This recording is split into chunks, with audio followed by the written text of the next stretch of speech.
বাংলাদেশে নিযুক্ত ভারতীয় হাইকমিশনার প্রণয় ভার্মাকে আবারও তলব করেছে পররাষ্ট্র মন্ত্রণালয়।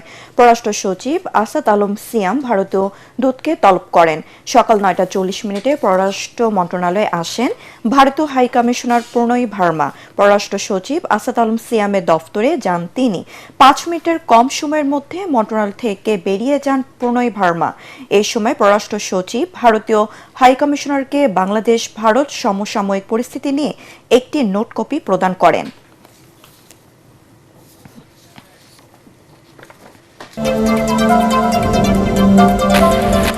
খুলনায় এনসিপির কেন্দ্রীয় সমন্বয়ক ও শ্রমিক ইউনিটের খুলনা বিভাগীয় প্রধান মোতালেব শিকদারকে গুলির পর যশোর সীমান্তে অতিরিক্ত সতর্কতামূলক ব্যবস্থা নিয়েছে বিজিবি।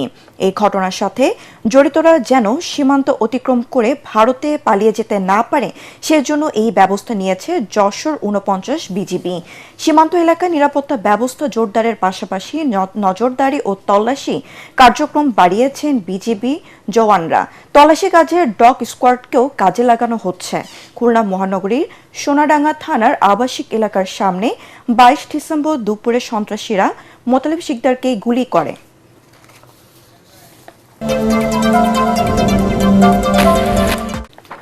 প্রধান নির্বাচন কমিশনার এএমএম নাসিরউদ্দিন বলেছেন, জাতির ক্লান্তি লগ্নে সুষ্ঠু নির্বাচন আয়োজনের দায়িত্ব পালনে ব্যর্থ হওয়ার কোনো সুযোগ নেই। বিগত নির্বাচনগুলো নিয়ে নির্বাচন কমিশনের উপর যে অপবাদ রয়েছে তা খোঁচাতে হবে। সকালে রাজধানীর আগারগাঁও নির্বাচন ভবনের অডিটোরিয়ামে ডিসিএসপি বিভাগীয় কমিশনার ও আঞ্চলিক নির্বাচন কর্মকর্তাদের সঙ্গে বৈঠকে সিইসি এসব কথা বলেন। মাঠ প্রশাসনের কর্মকর্তাদের সাহসী পদক্ষেপ নেওয়ার আহ্বান জানিয়ে সিইসি আরও বলেন, কোনো ধরনের বিচ্যুতি না হয় সেদিকে কঠোর নজর রাখতে হবে। আমরা যদি সঠিকভাবে দায়িত্ব পালনে ব্যর্থ হই, আমরা আমাদের ভবিষ্যৎ প্রজন্মকে জবাব দিতে পারবো না রে ভাই। এই দেশটা আমার, আপনার সকলের দেশ।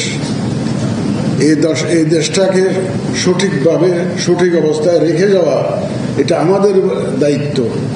বলা হচ্ছে আমরা নির্বাচন ব্যবস্থাকে ধ্বংস করে দিয়েছি, বলা হচ্ছে আমরা সব যুগসাজশ করে একটা ম্যানেজড ইলেকশন করেছি। এই অপবাদ থেকে আমরা মুক্তি চাই। মোনালিসা হেভি ফ্লো 15 পিস প্যাকেটের সাথে 8 পিসের একটি প্যাকেট একদম ফ্রি। চাঁদা না পেয়ে সাভারে একটি বাড়িতে হামলা চালিয়েছে সন্ত্রাসীরা। এই সময় সন্ত্রাসীদের ধারালো অস্ত্রের আঘাতে গুরুতর আহত হয়েছেন বাড়ির মালিকের স্ত্রী। রাতে সাভারের পশ্চিম রাজেশ্বর মহল্লায় এই ঘটনা ঘটে। প্রত্যক্ষদর্শীরা জানান, চাঁদা না পেয়ে রাতে সন্ত্রাসীরা লাঠি ও ধারালো অস্ত্র দিয়ে পশ্চিম রাজেশ্বর মহল্লার মোহাম্মদ কুরবান আলীর বাড়িতে হামলা চালায়। এ সময় হামলা ভাঙচুর ও লুটপাটে বাধা দিলে কুরবান আলীর স্ত্রী নুরুন্নাহারকে কুপিয়ে আহত করে। তার সঙ্গে থাকা নগদ টাকা ও স্বর্ণের চেইন নিয়ে পালিয়ে যায় সন্ত্রাসীরা।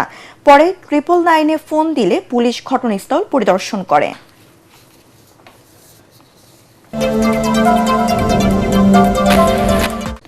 সারা দেশে জেঁকে বসেছে শীত।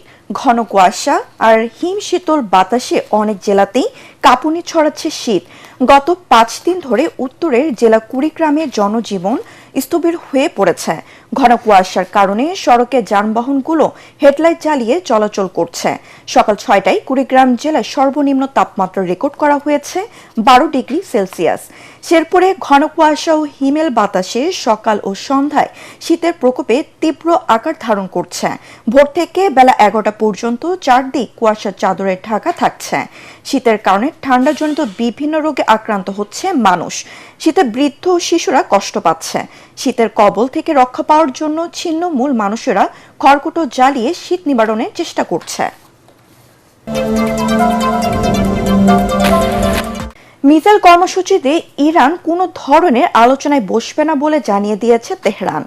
দেশটির পররাষ্ট্র মন্ত্রণালয়ের মুখপাত্র ইসমাইল বাকাই জানিয়েছেন, নিজেদের প্রতিরক্ষার জন্য এই কর্মসূচি।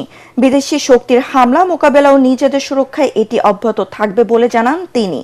ইরান নতুন করে তাদের মিসাইল মহড়া শুরুর পর যুক্তরাষ্ট্রের কাছে সংখ্যা প্রকাশ করেছে ইসরায়েল। তারা বলেছে, মহড়ার আড়ালে ইরান তাদের উপর হামলা চালাতে পারে। এ বছর গেলে জুনে ইসরায়েলের সাথে ইরানের 12 দিনের যুদ্ধ হয়। এ সময় ইসরায়েলের বিভিন্ন জায়গায় নির্ভুল মিসাইল হামলা চালায় তেহরান। এরপরে নড়েচড়ে বসে পুরো বিশ্ব। পিছিয়ে থেকেও মোহাম্মদ সালাহর দুর্দান্ত গোলে আফ্রিকার ম্যানচেস্টার সিটির স্ট্রাইকার ওমর মারমুশ ম্যাচে 1-1 সমতা ফেরান। খেলার ইনজুরি টাইমে মোহাম্মদ সালাহ গোল করে মিশরের জয় নিশ্চিত করেন। এতে জয় দিয়ে আফকন কাপে নিজেদের অভিযান শুরু করল ফারোয়া।